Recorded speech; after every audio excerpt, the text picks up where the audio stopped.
You're watching Force 13's live streaming service.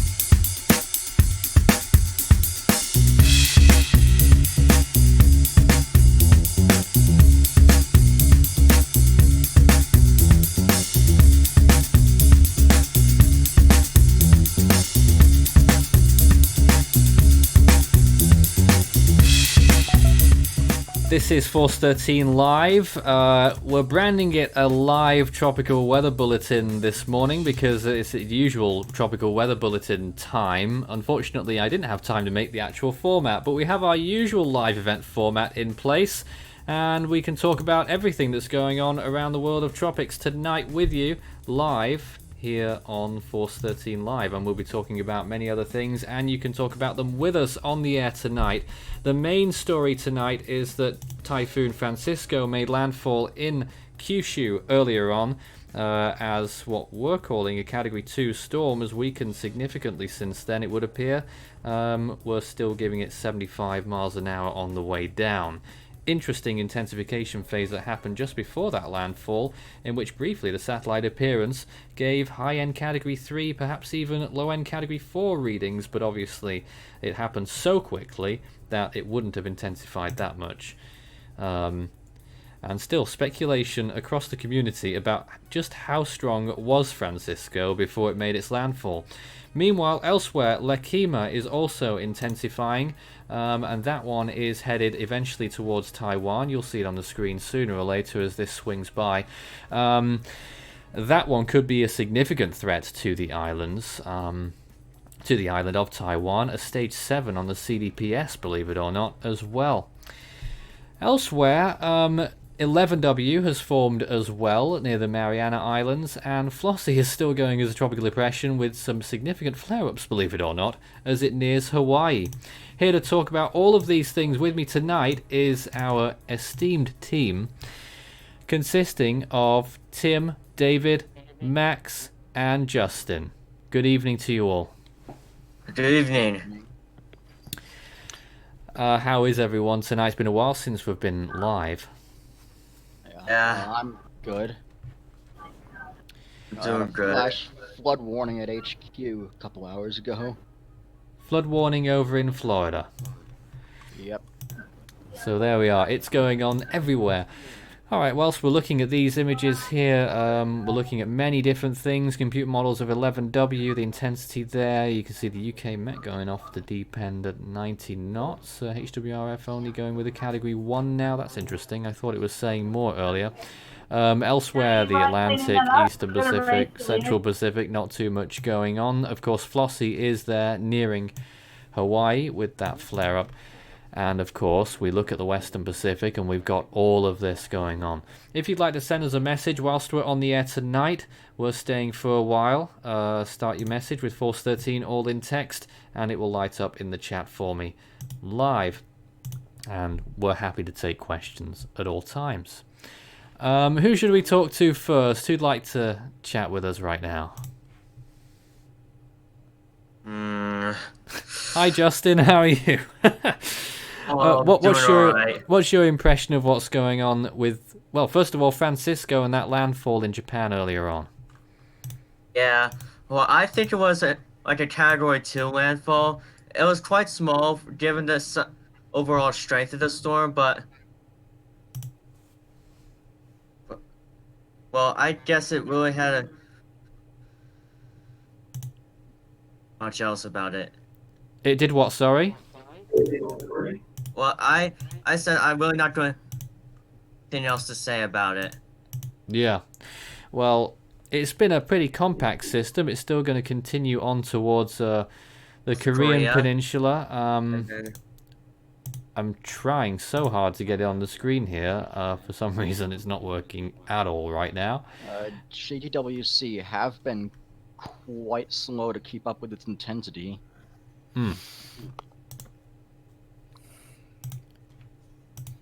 I'm still... and I don't know where everything has just gone here. I'm trying to get the think we've storm on lost the it. screen right now as we go along here, so just bear with us for just a moment. Usual think we've lost difficulties it. here at Force 13 HQ. I think we do have it now. There is imagery. Typhoon Francisco that made landfall earlier on. Those are the latest images. As it proceeds through, it's already over the central part of Kyushu, heading towards the northern part of the island now. It will make that crossing before too much time passes, really, and it will be out heading towards South Korea. It is moving fairly quickly, and it's then going to strike Korea and then veer off towards the northeast. Whilst we're on this imagery, let's see if we can look further south and see the massive influence, increasingly, of Lekima, which, by the way, has been named by Pegasa. I think it was Hannah. Can anyone confirm that? I think it was. Yeah. So the Philippines have named that storm. There's no warnings in effect, but you can see on the side there convection in relation to... Yes, it is named Hannah. in relation to Lekima, extending way over to the west towards Luzon. And then out over there you can see some more areas of interesting activity, and that is another invest that's just formed now, 96W. So there is a lot of things going on right now. In the meantime, an excuse to test out the new split screen on this stream. There's Tim. How are you, Tim, tonight? I am doing great, Nathan. And just to touch back on Francisco a little bit, when we were running the model runs last night, David and I were, it was really interesting that we were seeing the shear drop to less than 5 knots, and sea surface temperatures were running right about 29 degrees Celsius. So it really did not surprise me seeing it going from its 50, 55 knot intensity up to Category 2 over the course of about 8 to 10 hours. Yeah, were you surprised to see that? Sea surface temperatures were pretty warm, so there was always the possibility that that kind of thing could have happened at 29 degrees Celsius waters. Oh, yeah, it was something that was in the back of my mind when I was looking at the analytics for what could have been an update, and it didn't surprise me, and yes, we just got cat bombed. Oh my word. You saw it here first, folks. Yes, that's one of my kittens. Actually, the kitten I just got about a month and a half ago has a tendency of climbing up on my chair. Those that watch the U.S. channel know this is nothing new. But, yeah, 29 degrees Celsius, sea surface temperatures, shear was dropped in less than 5 knots. It had everything it needed to really rapidly intensify. It just ran out of time, and that's probably the saving grace. Oh, absolutely. If it had the time to... If it had more water, 12 hours worth of more intensification time, with low wind shear values that were prevailing over Francisco at the time, and those warm sea surface temperatures, we could have easily seen a Category 4 right there. That's honestly what I was fearing when I was looking through all the conditions. Another 12, 13 hours, as you said, Nathan, and places like Miyazaki, Fukumoto, up towards Nagasaki, we would have been looking at a cat... Yeah, thank you for the correction. We would have been looking at a Cat 4, possibly a Cat 3 by the time it would have got off the other side of the Kyushu area. And switching... I'm sorry. And correct me if I'm wrong, but I don't think that area has seen a Cat 4 since Yancy of 1993. Well, I'm usually good with the history, but it's beyond me this time. It must have been a little while. What I wanted to go on to next was Lekima, obviously, the other big system, and of course I've mentioned it already tonight. But the models were earlier, I mean, 1 or 2, like the HWRF and things like that, were talking about Category 4 for Taiwan, and indeed the GFS with potentially Category 4 pressures. What's everyone's thoughts on that right now regards its future? Currently, the HWRF does support that with roughly looking about mid-category 4, 942, maybe 936 millibars. 3 days out. However, the difference between the GFS and HWRF is the HWRF does take it north of Taiwan and looking at more of a mainland China landfall versus the GFS, which is looking at a direct landfall on northern Taiwan in the same time frame. If you look at this image here, you can see the expected percentage chances of tropical storm force winds. The confidence is beginning to increase that it's going to dart off towards the northwest and affect Taiwan. It might yet miss and strike the southernmost Ryukyu Islands of Japan, and as I alluded to in an earlier update, with 11W forming as well, all three of these typhoons could affect Japanese islands as significant typhoons even. If this one strengthens markedly as some of us might be expecting, it could be Category 3 over the Miyakojima Islands. And for 11W, it's going to be a massive typhoon if it does get to Typhoon 10. It's going to be huge. And that could go on to affect the Ogasawara Islands as well, Tim. You've been monitoring that too. We had a little chat beforehand. Yes, actually, all three of these systems I've been keeping an eye on since the Atlantic is pretty much non-existent. I just want to point out that Iwajima already has just over a 60% chance of tropical storm conditions from 11W. Yeah, so it's only just started. Right, and that's GFS run for 11W and the pressures it's predicting. Would you be able to show us at all? Yes. Eventually. Tim, go ahead whilst Max loads that. Yeah, I was actually gonna echo off of that. I can actually pull the models up. I actually have the HWRF in front of me here, so let me do a quick screen share. So here. you're both. Oh. Yeah, and we'll initialize this as of where we're at. I might have to actually shrink this down. I'm used to having it a little bit bigger for the US updates. But all right, this is a level. Hold on, Max got there first, so let's take a look at what he's showing us. Go ahead, Max. I'll go and get the models for Lekima then while he's doing 11W. Yeah, as you can see, this is the GFS model. The GFS model, yes. It seems to be predicting a somewhat quick intensification, and the pressures it's indicating would seem to suggest really anywhere from maybe strong Cat 3 to mid-range Cat 4. 944. With a storm of that size, if it does end up being as huge as we think it's going to be, you would expect, to be honest, it's saying 89 knots there, which is 105 miles an hour. That seems pretty reasonable for a storm that big.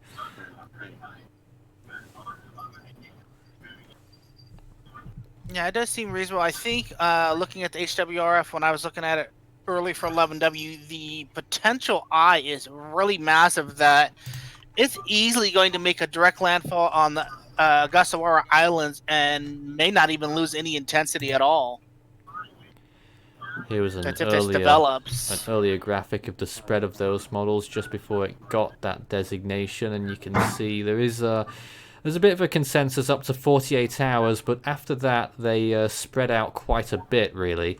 And you can still see that there's still some potential for the storm could strike eastern parts of Honshu.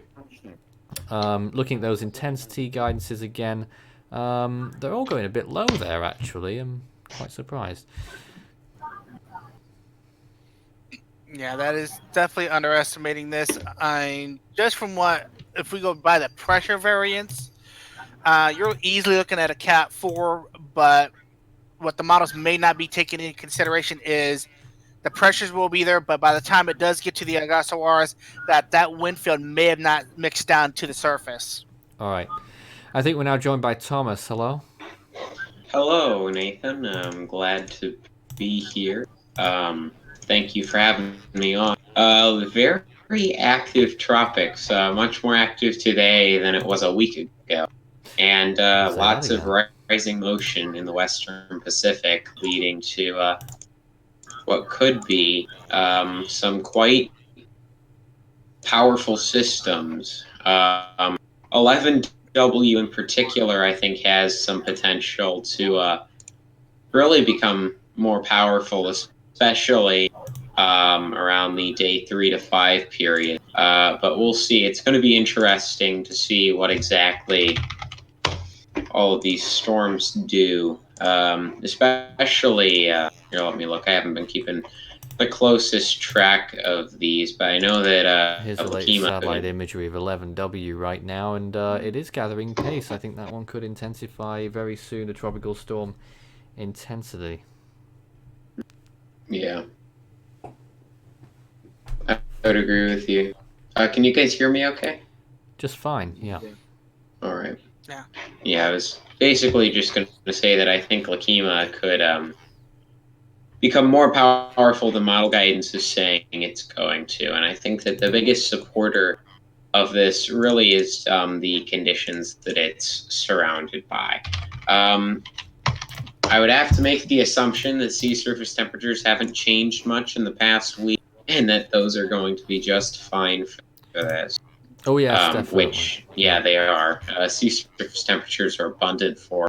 And wind shear, as of right now, is low, especially on the northern side. And if the ridge that's near Taiwan goes near to the system, I think shear could continue to decrease. And I think more rapid intensification than what models are predicting is possible, especially given that models all the time like to underestimate the potential intensity of storms. I mean, just look at Barbara. Maximum intensity from model guidance at the beginning of Barbara's life throughout a 10-day period was Category 2. So it's to say that this, when it's maximum possible intensity according to models, is Category 2 at the moment, and that's the UK Met. But Category 1 by what I think is still one of the best intensity-based models out there, the H1. I mean, it's not that out of the question that this could intensify further into a Category 2 or 3. Oh, I don't know. Yeah, The same probably- HWRF wanted a borderline Category 4 just off the coast of Japan in the form of Francisco. Oh, geez. I'm not saying See, it doesn't make mistakes and it doesn't overblow things, but I when want to like the HWRF because I did in 2017 when it was Model of the Year, but it isn't at the moment. JWC are only predicting a peak of 65 knots for Lekima at the moment. Yes. And that is actually up from the previous forecast. And to talk about the HWRF for Lekima is Tim.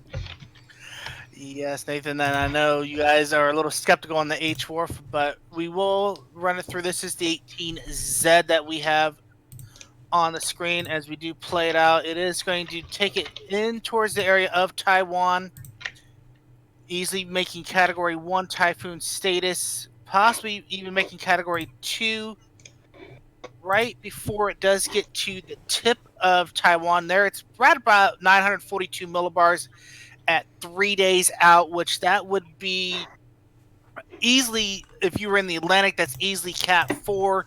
Pacific, I know we look at deeper pressure, so this is probably going to be about a Cat 3, right Low between, to mid-range Cat 3. Yeah, right between Taiwan and the Miyako-jima Islands. And the H-Wharf wants to take it north of Taiwan. The GFS wants to take it further south into the northern part of Taiwan. And actually, seeing that this is actually fully initialized, it actually keeps us right around mid-Cat 3, right into mainland China. So, What was that minimum pressure there? Did I see a 933? yes, you did. 933 just to the north of Taiwan at 3.5 days out. So you're talking, So that's a Category 4. yeah, right at 21Z, which would be 9 a.m., actually by 8 a.m. Taiwan local time on the 9th. Now, one of the reasons why we are expecting that the CDPS scale is going with Stage 7 right now on Lekima is because of the rainfall potential. And we look at it on the screen there, Tim, it's dumping a huge amount of rainfall on the HWRF model as well. We're expecting potentially over 20 inches of rain, nearly 30 inches of rain in Taiwan in particular. What's the HWRF saying?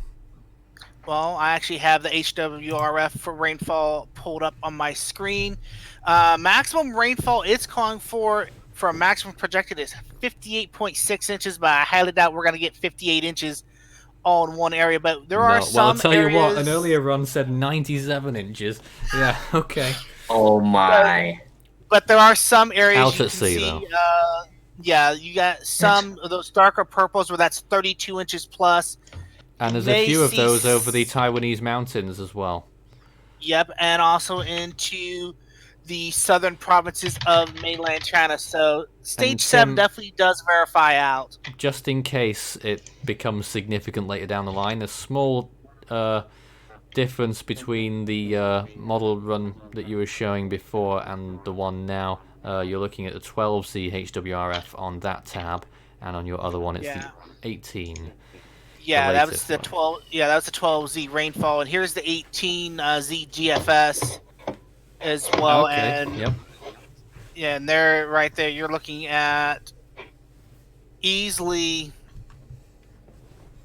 a Taiwan landfall right in the northern corner, with GFS initializing at 953 millibars at 72 hours out. So Taiwan, you could either probably be looking at a category 2 or 3. It's just going to be a matter of whether it's going to hit you directly or if it's going to skirt just to the north.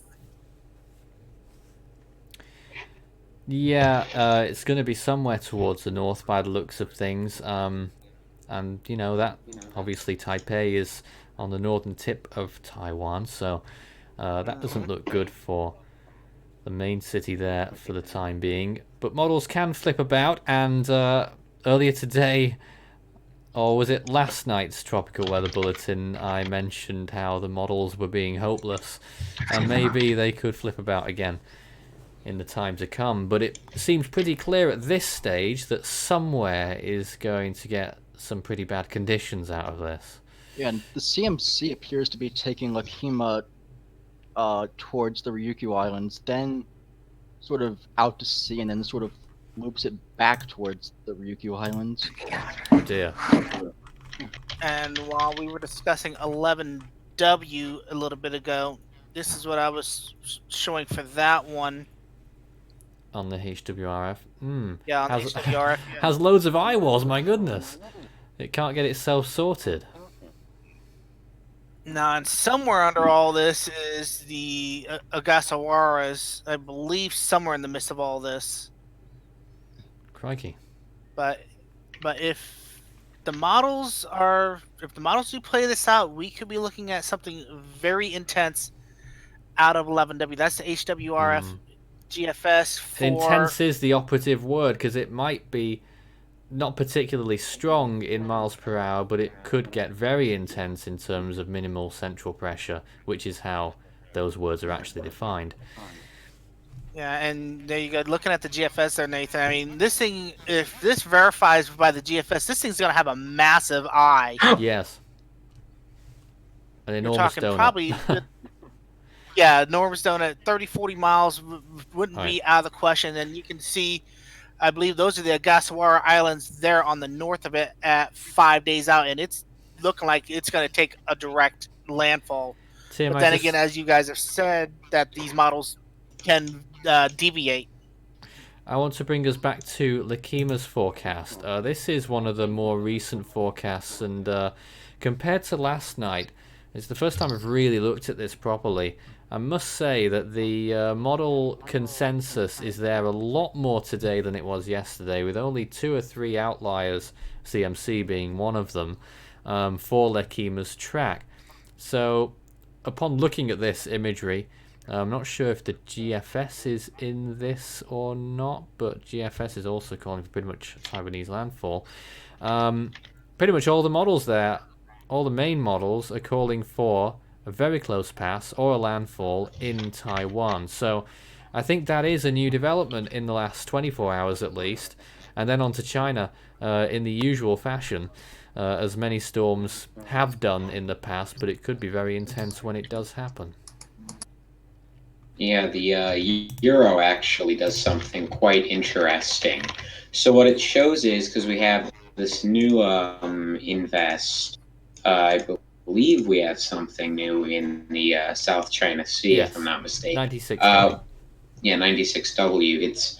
It's a broader low at the moment, and the European actually initializes this, gathering some strength, which is interesting. But what the euro predicts, and it honestly isn't that out of the question, is that Lekima absorbs it. So as Lekima heads north, this, because the low is so broad and Lekima is so large, they do kind of a Fujiwara effect, and because 96W is not organized, it pretty much gets absorbed. As a result, as it gets absorbed, as it heads north and closer in, it nudges the storm northward, so just north of Taiwan, and it kind of does a loop-de-loop kind of thing just to the north of Taiwan before heading into China, which is intriguing because if it did that, that would also result in stalling, and that would also result in very high amounts of rainfall. I can actually get some rain totals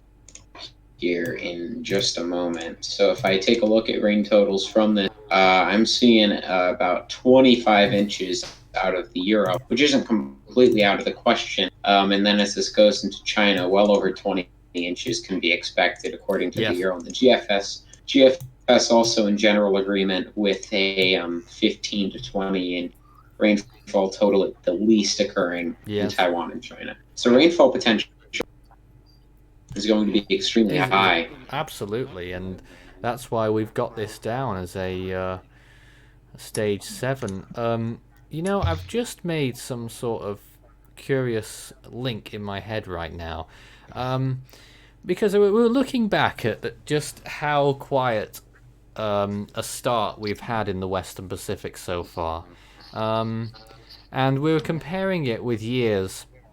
And towards the end of July, there had only been this year, I think, one storm that had reached 50 mile an hour, 10-minute sustained winds by the JMA, right? And that was at the end of July. And if that continued into the first week of August, which it did, it would be the latest second storm to reach that intensity since 1916, and that has happened. But some of the years that were competing with this year for that were years like 1998, 1995, and 1975, which of course had Typhoon Nina in early August as well. And that dumped a huge amount of rain over Taiwan and China. Of course, the dam failing caused much more in the way of terror than anything else. But it goes to show that maybe this sort of situation... I don't know, is there all this moisture banked or something because the storms have been so weak? Well, what's happened is there's a lot of sinking air going into the Western Pacific. And what's happening is when you have sinking air, things are obviously very hot in the Western Pacific. And when there was all that sinking air, you had lots of water that was evaporating, but there wasn't enough buoyancy for it to go anywhere. So you had all this moisture trapped at the surface. That's why we had such awful heat waves over in India and China. There was a lot of moisture, a lot of humidity down at the surface, which really did exacerbate heat over there. And as a result of that, now that we do have rising air, all of that already accumulated moisture has gone up into the air, and then there's all kinds of more moisture, as we know, that's going to be headed up into the air as we do approach the peak of the Northern Hemisphere season for tropical cyclones. Yes, indeed, it's not very far away at this point. But there we are. Alright, if you've got any questions and comments for us whilst we're on the air today, we'll take them actually in... yes. Shall we take them? Okay. We'll take some questions and comments here. Let's see what we've got. Oh, yes. Someone asking about the Discord server. You can join our Discord server at any time. It's underneath our video. And we are going to go and take a very short break here as well, I think. Okay, no, that's not working. Okay, we'll stay on the air. We like to have a break every now and then. All right, let's see if we can get more comments and questions. Type in Force 13 all in text. I know there was a lot earlier on. What is this storm in the Atlantic that everyone in the chat is talking about? Anyone like to comment on that? Honestly, that is news to me. Let me actually take a look and see what Oh they're no, is it calling the for. storm in the MDR? 96L is still a thing in the Eastern Caribbean. Oh no, are they You can talking see about it a there. storm There's, in MDR? I don't know. Are they referring to the thing in the Atlantic? Because there's a relatively strong low in the northern Atlantic right now. It's not that strong, actually. It's at about 1,007 millibars, according to observations over the ocean right now. does It's going to seem to be be really rapidly strengthening as it slams into the United Kingdom by around Friday. Oh no. Friday. They're talking So about to that. be maybe that's what they're talking about. That's rather- that's the biggest news I'm seeing in the Atlantic Ocean right now. there does seem to be a rather compact low in the main development region.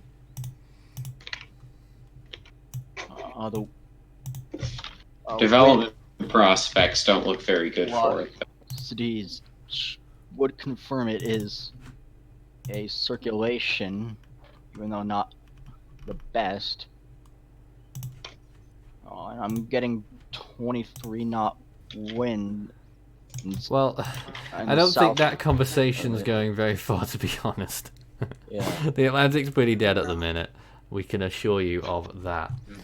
Yeah. No, and I'm looking at the GFS over the next 5 days. It's not picking up on anything noticeable. I mean, we might get a little bit something of a frontal zone that's coming off the U.S. that might develop into maybe a bit of a decent low pressure system, but it's not going to really amount to anything. In what you were talking about, Thomas, yeah, there is going to be a low pressure system. It's going to drop to about 982 millibars that will hit into Ireland and the UK in about 4 or 5 days. So you're going to get some really good rain out of that. A question that came in that actually is immediately relevant. Is there any more countries that will be impacted apart from Japan and South Korea? I assume they're referring to Francisco alone. Well, it could impact North Korea and maybe even Russia as a remnant, but it's more likely that it will then turn back towards Hokkaido as a remnant low.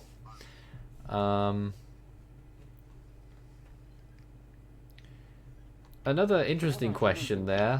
Hurricanes in the Northwest Pacific due to climate change, yes or no? Well, typhoons have always existed in the Northwest Pacific, but whether they're being influenced or not is another debate entirely.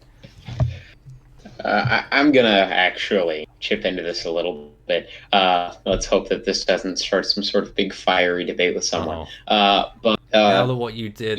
We won't.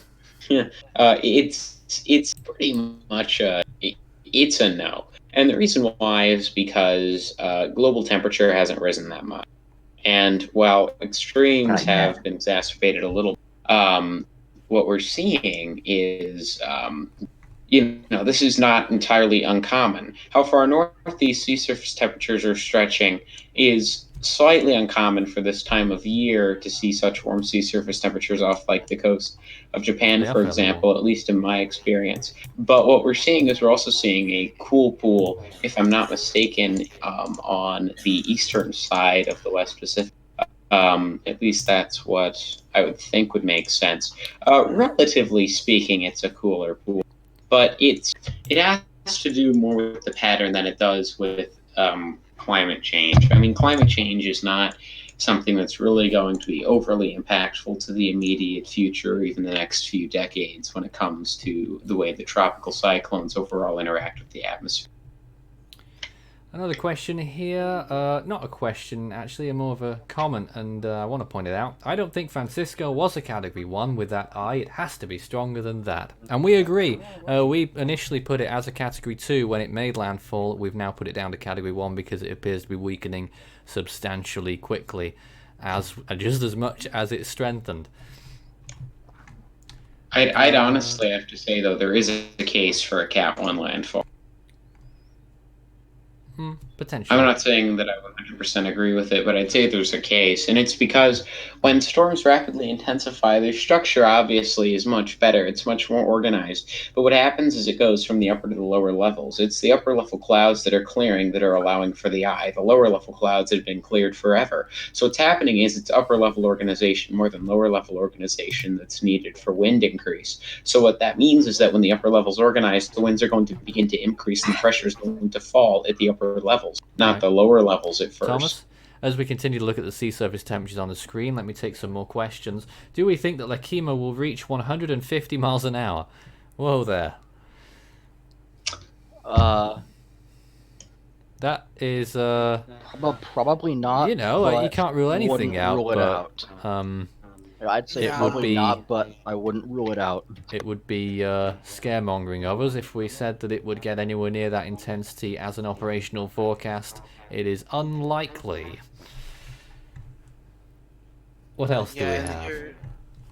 And while you are discussing that, yeah, I do have the chart of the sea surface temperatures up, and to kind of allude to what you were talking about, Thomas, about seeing the sea surface temperatures being in a very uncommon area. I mean, you're seeing 29 degrees Celsius sea surface temperatures off the coast of the Kyushu and Honshu prefectures, which is where we saw Francisco make its, what I would say is a pretty incredible run from a mid to high tropical storm up to our analysis as a Cat 2. You normally don't see those kind of temperatures up this far north this time of year, and I do agree with you, Thomas, that the temperatures have been really uncommonly spread out over the Westpac this season.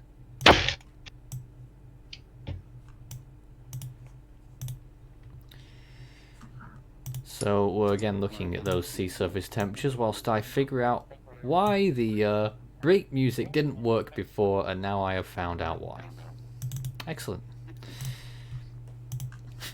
So that'll be fixed if we have another hour of streaming tonight. Where should we move to next? I mean, if we want to spend just a few seconds at least talking about Tropical Depression Flossie. Or what's left of it. Well, it's had some decent convective bursts today. As you can see, the center of this depression, is it still a depression, by the way? The center of this thing is just north of the big island of Hawaii and could move through the Hawaiian Islands, so it looks like it will pass just north now. The convection's well displaced on the eastern side. If it was a bit further south, that could have been causing maybe some problems in on the islands with flash flooding and whatnot, but looks like it's going to miss completely. If you want to talk about Flossie, it's just swirly out in the middle of nowhere that the CPHC he just doesn't want to admit is dead. It's right next to Hawaii, so I wouldn't say it's out in the middle of nowhere, but it's it's not completely Just a minute. dead, If anyone is in Hawaii right now and wants to complain to Max, then please let us know. Go ahead. I was basically going to say, at least by my standards, Sorry, Max. this is a tropical depression. Still, how long it's going to be able to retain that intensity is unknown. But like Nathan was saying before, there have been some relatively impressive convective flare-up, and there's a dry line or a boundary of sorts that's formed on the eastern side of Flossie. It's allowing for more convection to develop now on the southern side, and therefore it could actually get some more substantial convection over it as it heads northward. Will it be able to redevelop into even a tropical storm? No way. It's not going to manage to. But for it to be able to produce some significant land effects, such as rain, to the Hawaiian Islands and maybe even some higher tides, is not that unlikely at all. It's actually more likely than not, in my opinion. And it's definitely something of interest, to say the least. So I think that Flossie could be a rainmaker for Hawaii, especially since we are starting to see that convection fire off on the eastern side. But it's going to be interesting to see, I guess, over the next few hours what Flossie does. So the top stories tonight, I'm sorry Tim, just to reiterate for any new viewers, the top stories tonight: Typhoon Francisco made landfall not so long ago in Kyushu. It's already making good progress through the island, and is weakening substantially. Tropical Storm Lekima is intensifying and could become a significant typhoon on approach to Taiwan or the southernmost Japanese islands, and 11W is likely to get named soon and could strike the Ogasawara Islands of Japan as well, and could be a significant typhoon too. 96W is also located in the South China Sea, and Tropical Depression Flossie is slowly dying near Hawaii. Imagery? Imagery of Flossie. There's a radar picture on our screen now. Yeah, I was actually piggybacking off what you were talking about, Thomas, about some of the interaction with the rain effects. And this is the next rad radar out of Kamaweala, and you can see some of Flossie's effects are making it onto the Big Island up into some of the other Hawaiian islands. So even though Flossie may not look great on satellite, it is still has enough of influence to be dropping some rain in and around the Big Island and other islands of Hawaii. All right, I also believe that we're now joined by Devon. Hello? Yes, I have arrived here for an appearance on the stream. It's been so long. I'm just taking a look at images. I know it's been a while since I've been on. Right now, I'm just scanning through a couple of images. We've got a question here that might be lined up for you. Yes. Actually, I want your opinion at least. A question that came in here saying CSU is saying signs are showing of a season similar to 1992. What do you think the chances are of an Andrew-like storm? Well, Good place to start. that is an amazing place to start. Well, storms like Andrew, Michael, Camille, Labor Day hurricane. Those are the four Cat 5s that made landfall in the United States. There's a reason why there's only been 4 of them. They are incredibly rare, and they require just a perfect set of conditions. And another thing that it's always required is that it requires the storms to be very small. Andrew was a very compact storm. Michael was a very compact storm. Camille was a very compact storm. Francisco Labor Day almost did the hurricane. same right here. If it Yeah, had more time Francisco and is space. another one of those compact storms hitting Japan. How that reached typhoon status, that's a Warm different sea story. surface temperatures, low wind shear. And tiny system, but still, that considering its fast movement and that I'm surprised that there's low wind shear in that condition, considering its fast movement. But that It did slow it's down the West before Pacific. striking, but anyway, you were going to make a different It's point. West Pacific. Yeah, the point that I'm trying to make here is that the Category 5s, especially in the Atlantic, you can't make any projection about that. What the 1992 projection more or less means, it doesn't mean that there's going to be, big Cat 5, in the middle of August. That's not necessarily what that means. If you take a look back at the 1992 Atlantic hurricane season, you can make a couple of observations. The Caribbean was dead. Gulf of Mexico is dead. We saw virtually no formation there. Any of the formation is going to have to come from deeper out in the Atlantic Ocean, and almost all the formation is going to be in the subtropics. Now, we've already had, this has already been broken a little bit because of the previous storms that we've had. But if we're going to have a season similar to 1992, what we would be looking for is more subtropical developments. And really that entire stretch between 1990 and 1994 was, I think that there was only a couple of hurricanes that formed in that time frame that was actually of tropical origin, and I think Andrew was one of them, and there's a couple of others maybe. So that entire stretch in the early 90s was very hostile to Cape Verde type storms, and Andrew just happened to be a very small storm in the right place at the right time, and it blew up. I mean, it almost died out at the Lesser Antilles. So that's the thing that True. a lot of people don't remember about Andrew is It that is they true, think, yeah. oh, Cat 5, hit Florida, massive storm. The thing wasn't even a hurricane 72 hours before landfall. Yeah.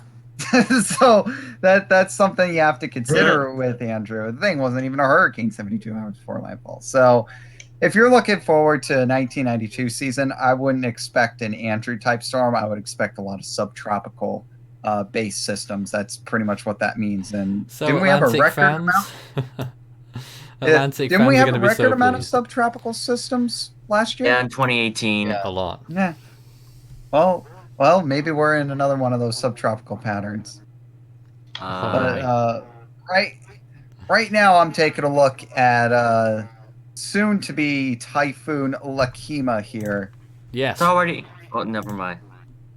Yeah, Nope, not yet. this is really what I think the main focus is going to end up being on, because it's looking like it's going to be a very significant rainfall threat to Taiwan here, regardless if it ends up actually making landfall on the Big Island or not. You know that storms like to play dodgeball around the island because of the massive. It's true, because you have the massive elevations there on the island that go well up over 10,000 feet. It's going to disrupt the storm significantly, and you usually see storms weaken rapidly as they head towards the island. So obviously, Lekima, it's not going to have a lot of time to develop. But taking a look at its current satellite imagery presentation, we've got a really nice CDO here, maybe a little bit of shear from the north here, kind of preventing some development here to the north. That seems to be the only inhibitor I see at this point is that a weak northern half, but really a southern half that's just beautifully defined here. A great CDO with cloud tops getting over minus 80 degrees Celsius, and actually they're trying to hit minus 90. They're not quite getting there. Now, Devon, we're looking at Lekima on the screen here, but it doesn't tell exactly the full story. ASCAP passes earlier showing that even though it's not all tropical storm force, there is a lot of 30-knot winds extending way far out from the center, a huge wind field. Could that put a handbrake on any intensification? I don't. Taking a look at it on satellite, the thing is that I do see that, especially on the western edge of this storm, and you can really see it on the microwave imagery, that this storm does have a very large area of influence. You can really see it on the microwave imagery. But if you take a look at the core, is a pretty compact. You have a very pretty compact core here with the storm, and you can see that in the CDO as well. So even though the gales might be extending out quite a bit, you really want to take a look at the core of the storm, and you can see that the core is pretty tight here. So the storm's definitely looking good. The forward path, this time of year, heading towards Taiwan, the sea surface temperatures are above 30, and that roughly this is a prime area for typhoons to develop very quickly. So we'll have to keep an eye on Lekima over the next 24 to 48 hours. I wouldn't count out say that a typhoon in 24 hours. I don't think that's out of the question. How far it gets up after the 24 hours, that's really hard. But right now, taking a look at the microwave imagery, loving it. All right. Anyone else with anything they'd like to add at this point? No. I think that Lekima is probably going to become the primary focus of news, because I think, at least in my opinion, it has the highest chance of becoming a very significant threat. And I think it already is a very significant threat to Taiwan. Regardless of how intense it gets, rainfall is going to be immense with it. And like Devin said, it's got a large area of influence and a compact core. So it's kind of got the downsides, if you're a person in Taiwan, of both a large and small storm. It's got the ability to intensify quickly, and it's also got a very large wind field, as well as a large area that rain can fall from. And because there's so much moisture right now just lingering in the Western Pacific, this is going to be a real rainmaker. And also looking forward, taking a look at TD11W here, it's going to stay mainly to the east of whatever Lekima is going to do here. So it's not going to end up following the cold water trail of Lekima and weaken here. It's going to stay well to the east, and it looks like that it's also going to be a pretty large system that's kind of out here, and looks like that it's going to be staying pretty close to the northern Marianas Islands for quite a bit. I know that the northern half of the Marianas are generally uninhabited, so it's not necessarily that big of a concern, but the storm is looking like it might snake its way northward towards Japan, but that's a bit too far out to see what the storm's going to be doing. But looks like TD11W might be another storm we need to keep an eye on. And behind any of these systems, is there anything else that could emerge? Or will there be, is this a phase that we've got right now, and then we're going to get a trough phase, a lower phase of nothing happening? Phase. No. Well, I'm taking a look at the GFS. I see nothing. I'll just say nothing and move on because Yeah, I'm pretty not much. seeing anything in the near Interesting. future. Well, So I think bodes that well the for West my Pacific is vacation good next on that. week, but not much else with these two systems that do pose a significant threat. Now, 11W, what do you think? Anyone could answer this question right now. That the potential chances of 11W striking Japan, the main islands as well. Would you want a percentage? Just maybe an analysis of what could maybe steer it towards the islands, perhaps, if anything. So I think that really what it's going to be is Lekima that would help steer it towards the islands. I mean, they're both very large. They're both going to interact with each other. I mean, on a surface analysis map, you can see they interact with each other. Just a moment, there's looking Thomas. at isobar. Is that Tim's screen share still there? Yeah, it is. And you're showing us the latest GFS run, which is actually calling for a landfall in Japan, right? Yeah, let me run this back. This is actually. I was just watching it 18Z, as you were talking yeah. there. Yeah, this is the 18Z. Obviously, the 979. That's Francisco. You got Lekima there at 984. 11W is the 997 there, and as we run this through, it gets huge, obviously. Yeah, by the pressures I'm looking at, that's easily Category 3. And that, well, but yeah, it does look like that about. Now, this is kind of getting into the realm of fake news territory for us because we really don't look anything beyond 7 days. It's close for comfort at any rate. Yes, I mean, it does look like we may get a couple highs that could build him back behind 11W. You got a blocking high up here in just off of Siberia that could actually block it in and could take it right into mainland Honshu at about 192 hours out, but that's getting a little beyond what I would consider a definitive model guidance.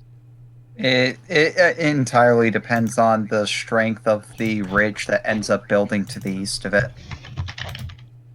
Exactly.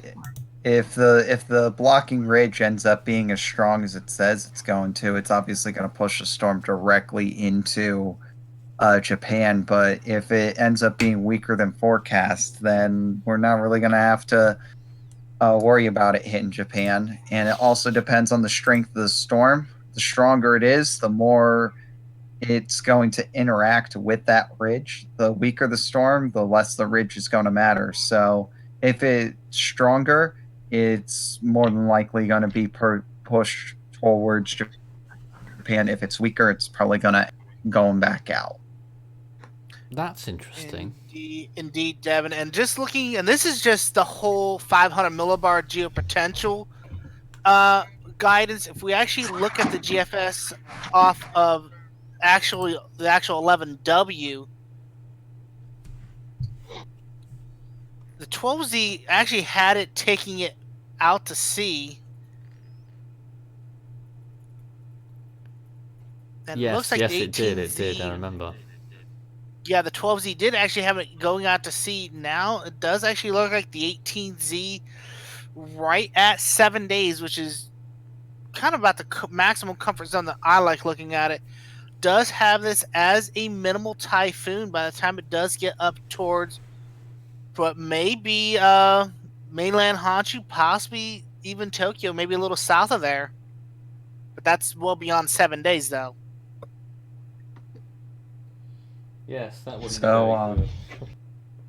So I just want to clarify something that I said earlier with Nathan. I know that you kind of thought about it and thought like, oh, why would the storm strength matter in where the storm ends up going? Well, what ends up happening here is that the forces that are actually put onto the storm is directly proportional to the pressure gradient in between the two systems, and whenever the storm ends up becoming stronger, obviously there's going to be a greater pressure gradient, a greater difference in pressure, and therefore a greater force.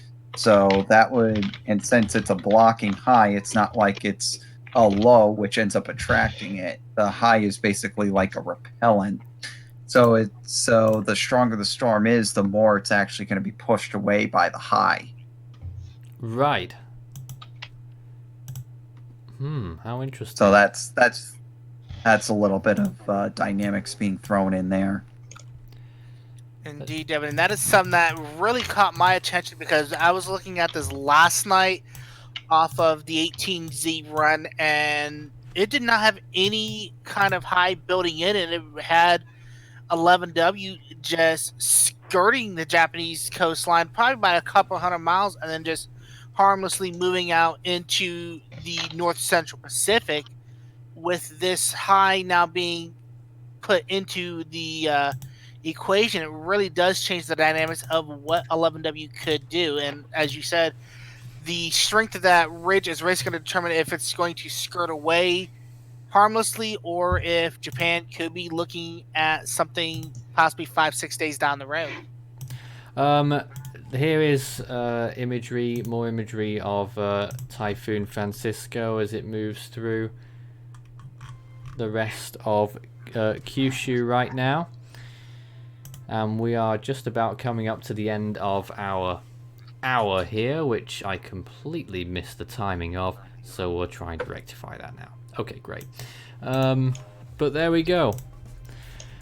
That was our Tropical Weather Bulletin Hour Live. We're staying on the air here at Force 13 HQ with some more coverage on what's going on in Typhoon Alley this morning. Stay tuned for more.